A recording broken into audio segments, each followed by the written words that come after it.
you are the only person who's responsible for your career and protecting your interests. Sometimes you're 18 years old, you want to be excited about the things that you're doing, right? You have to become your own manager. You have to pick up calls and tell people कि okay, I am available for this. Music के अलावा भी एक सबसे बढ़िया tip तो ये है कि अच्छे दोस्त बनाओ जिंदगी में, वो काम आएंगे बहुत है।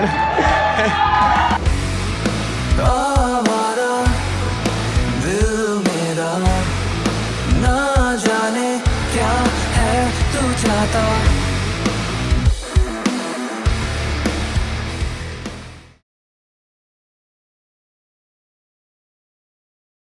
One hack that I want to talk about that I feel like has definitely worked for me from just building myself as an artist is playing really, really bad gigs.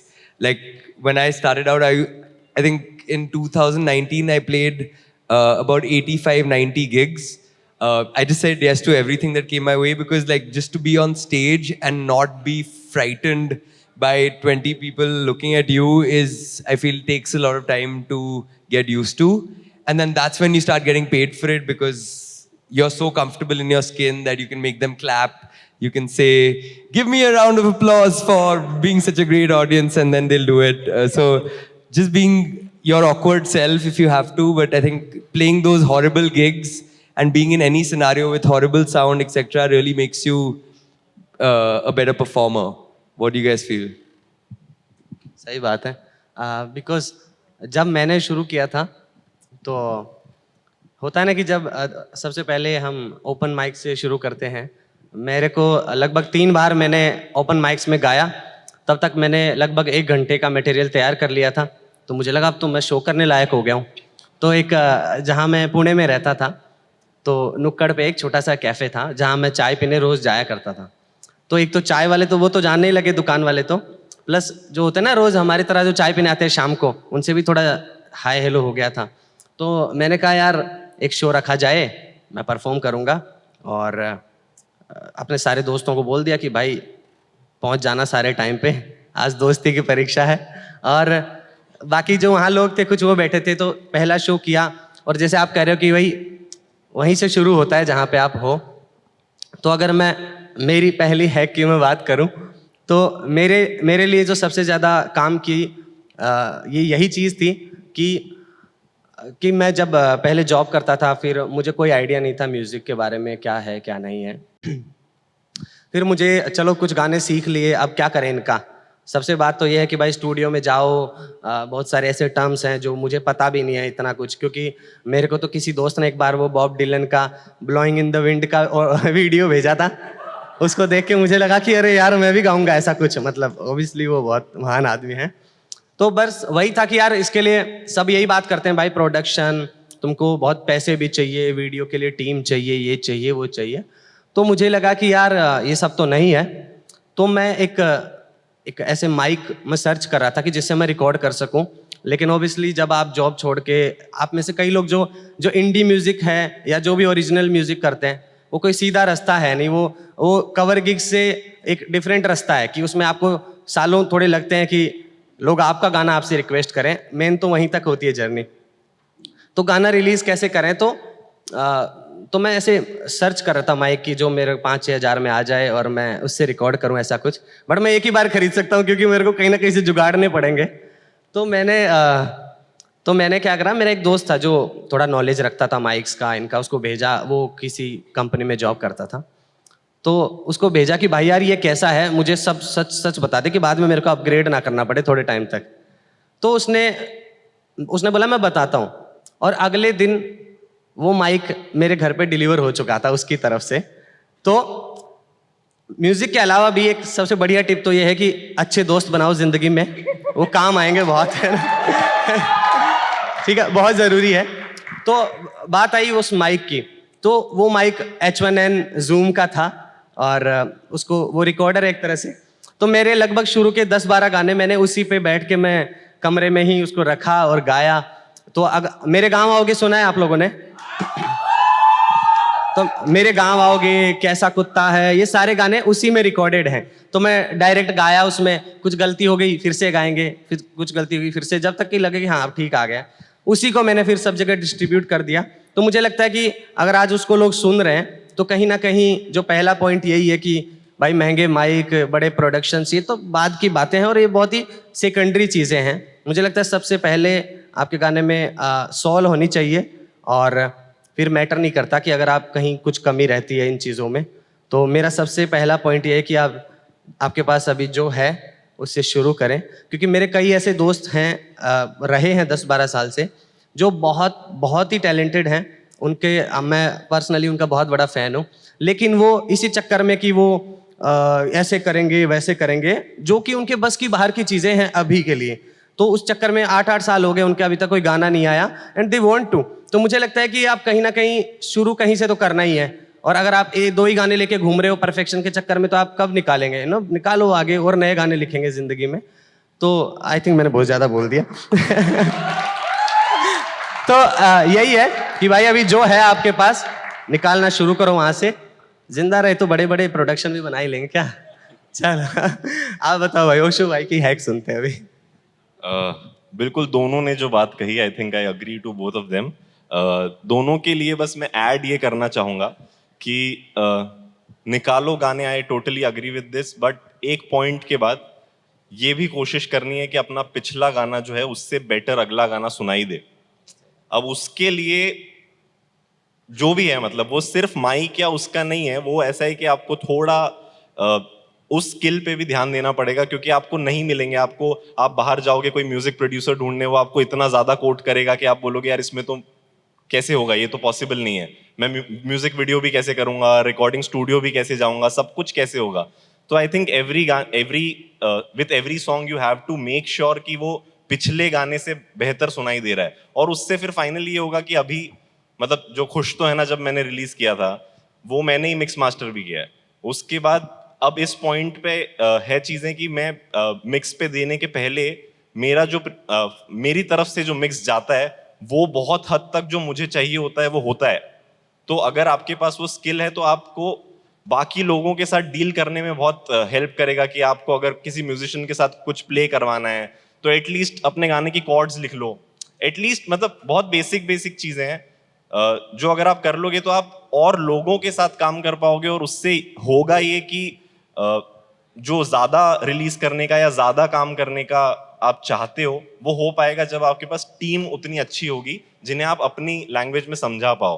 तो दोनों चीज, ये 2 पॉइंट्स हो गए। मेरा hack ये है, तीसरी चीज, की बहुत सारे लोग आके एक गाना रिलीज किया है, 2 गाना रिलीज किया है और बोलते हैं यार हमें मैनेजर चाहिए, है ना। तो सबसे पहले तो खुद का मैनेजर बन जाओ।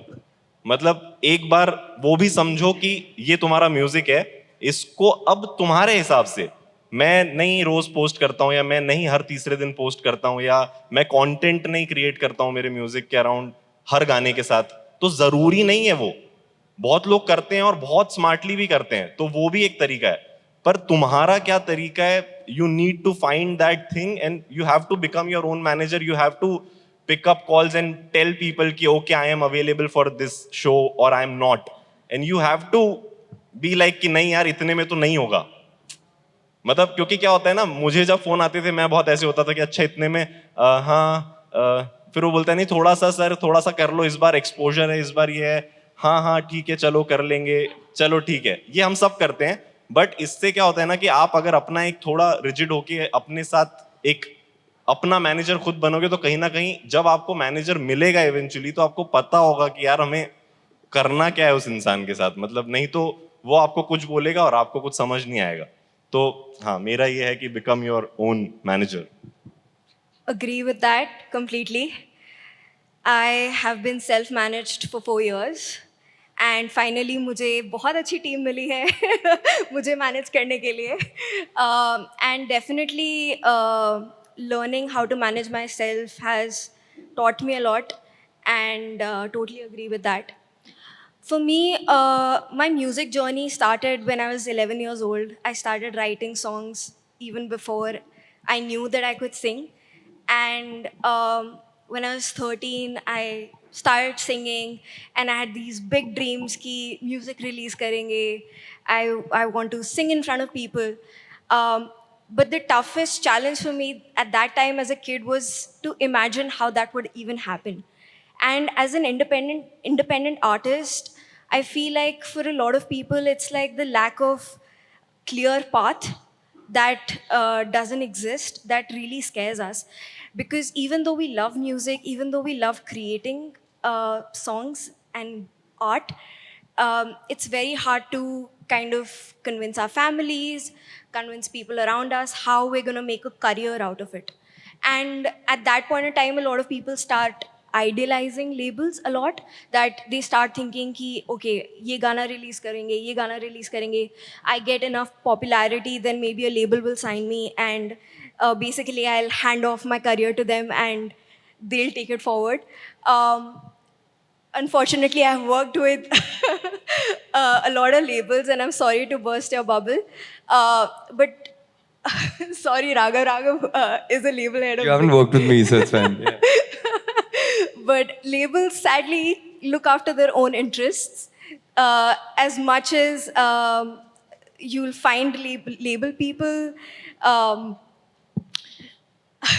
like as much as they be passionate about music, you are the only person who's responsible for your career and protecting your interests.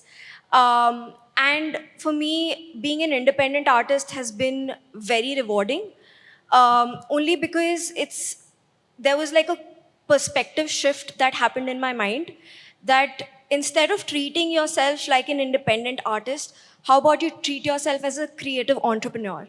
So when you're investing money in yourself and you're not seeing returns for a certain amount of years, you treat your entire music career like a normal person would treat their startup. You know, like it would take time. You might have to play shows just for exposure.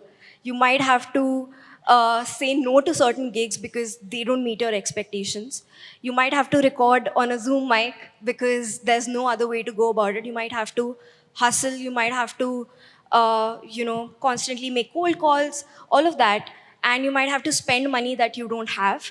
But the moment you start thinking of it as, something that I'm investing in, and it's okay if I get returns like 6 years, 7 years down the line, maybe that's when I break even. I think that is something that can really take off the pressure that we put on ourselves, how to be successful, how to make money out of this.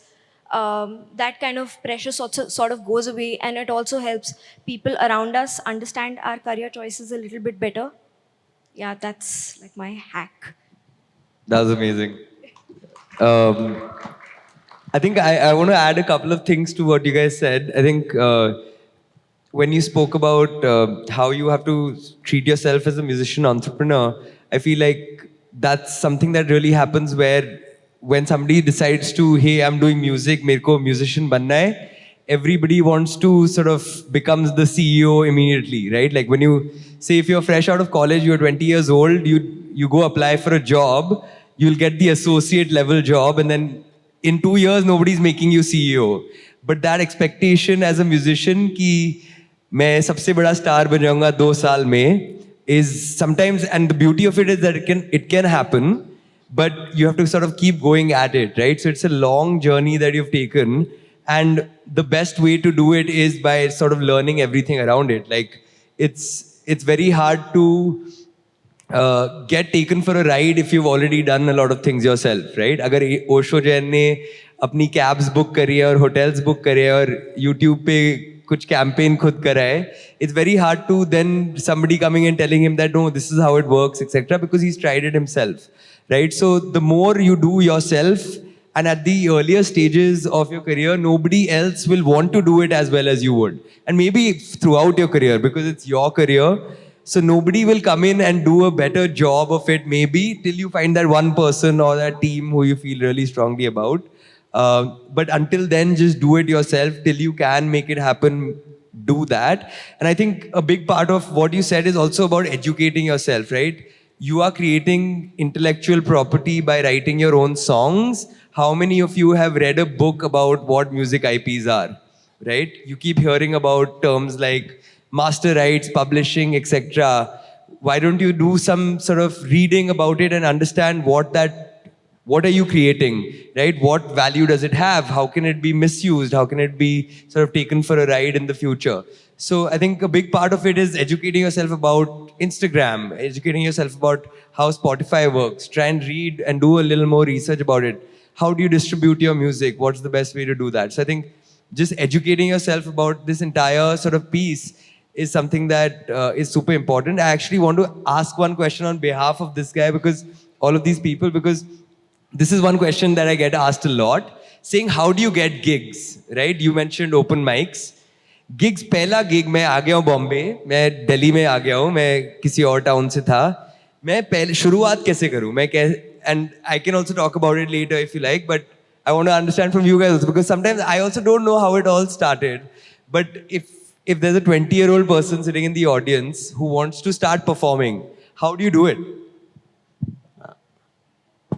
Okay, so in 2019, I organized my own tour, and I performed in 11 cities, and it was absolutely mad, and it was the first time I was doing like booking places and everything. The way that I went about it was that I looked at all the places that some of my favorite artists were performing at, and I would just make a list of those places, that these are the venues that cater to artists, and then I would start immediately, like whatever number there would be on Zomato or wherever on the internet, I would literally just call them up and say that, hey, I'm an artist. I would have like a pitch ready and say that, can you connect me to your marketing manager? And right from then, I would send them my music. I would kind of basically talk a little bit about my set, what is my vision for the live setup and everything, what kind of production I want. And that is when I started like locking gigs. Initially, you know, like a lot of people just send an email once कि इस venue को एक बार email कर देते हैं, करना हुआ तो मतलब reply आ जाएगा. I think like you have to be a little bit of a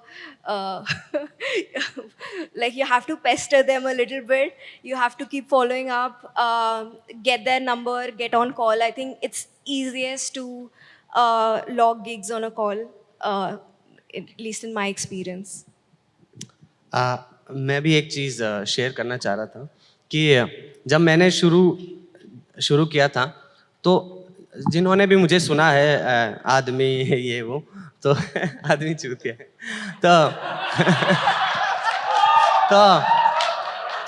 तो अक्सर लोग मुझसे यही, मतलब मेरा जो लिरिकली ओरिएंटेड मेरा परफॉर्मेंस होता है, तो जो लोग लिखते हैं मेरे को कई बार पूछते हैं कि भाई लिखने पे हम कैसे ध्यान दें. मैं सिर्फ वो बता रहा हूँ जो मुझे काम में आया है. तो मैं एक बहुत ही पहले एक ट्रैवलिंग म्यूजिशियन थे, वुडी गथरी, जो बॉब डिलन से भी पहले. तो उनका एक लाइन है जो मुझे बहुत हमेशा याद रहा है कि you cannot write a good song about a whorehouse unless you have been in one. So मुझे लगता है कि अगर आप बाहर निकलोगे, एक्सपीरियंसेस एज ए राइटर या क्रिएटर, आपको एक वैरायटी मिलती है कि आप एक ही चीज़ के चारों तरफ आप हमेशा घूम नहीं रहे होते. तो कई बार कोई चीज़ अपन एक मोमेंट पे किसी जगह है वहाँ पे क्लिक होती है, वो आपको घर पे बैठे नहीं हो सकती. कि जैसे मैं कभी कहता हूँ कि सूरत स्टेशन के बाहर ये, मैं कहता हूँ कि जयपुर का बाजार था, तो कहीं ना कहीं आप घूमते हुए एक अपना अपना स्टाइल है. तो मेरा जैसे मैं कोई पॉइंट जब क्रिएट करता हूँ तो मैं उसके इर्द गिर्द पहले एक पिक्चर बनाता हूँ, जैसे कि काट के झाड़ वाड़ मकान बना लिया खेत में, फिर वो क्या कर रहा है, फिर वो नदी चाहता है, नो. तो एक मैं सराउंडिंग्स पहले बात करता हूँ क्योंकि वो मेरा स्टाइल है, मैं ट्रैवल करता हूँ ज़्यादा.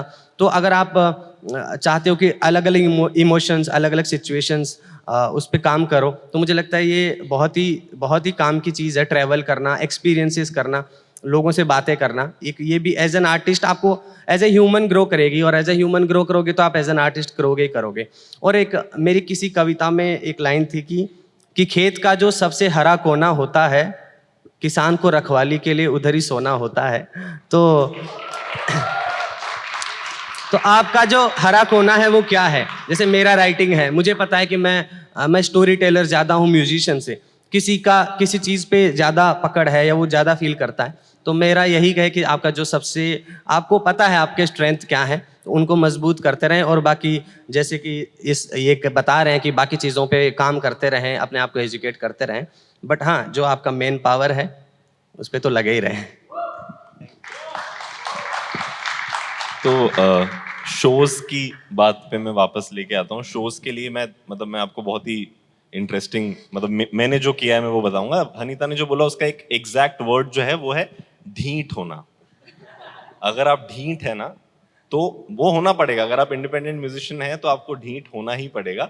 आज से 13-14 ईयर्स पहले इंदौर में था, मैं इंदौर से हूँ, तो रेड एफएम जो अपना रेडियो है वहाँ पे एक नई चीज शुरू हुई थी, बर्थडे बैंड। तो वो रोज सुबह हम किसी रैंडम इंसान के घर जाते थे और वहाँ पे उनका बर्थडे मनाते थे। तो मैं उस टाइम बहुत छोटा था और मेरे लिए किक ही ये थी कि ओ शिट यार, गाड़ी आ रही है रेड एफएम की मुझे लेने और हम किसी के घर जा रहे हैं, रोज सुबह केक खाने को मिल रहा है, सुबह सुबह 8 बजे, इमेजिन। तो अब उससे बात यह है कि आप चले गए, हम 2 महीने तक परफॉर्म किया, total 60 houses we went to, तो 60 शोज कर लिया आपने 2 महीने, रोज जा रहे हो आप, कभी कभी एक दिन में 2 भी जा रहे हो, ठीक है। तो अब उसमें हुआ ये कि इतने लोग आपको पता पड़ गए, आपको ना समझ आने लगता है कि किसको कितनी समझ है।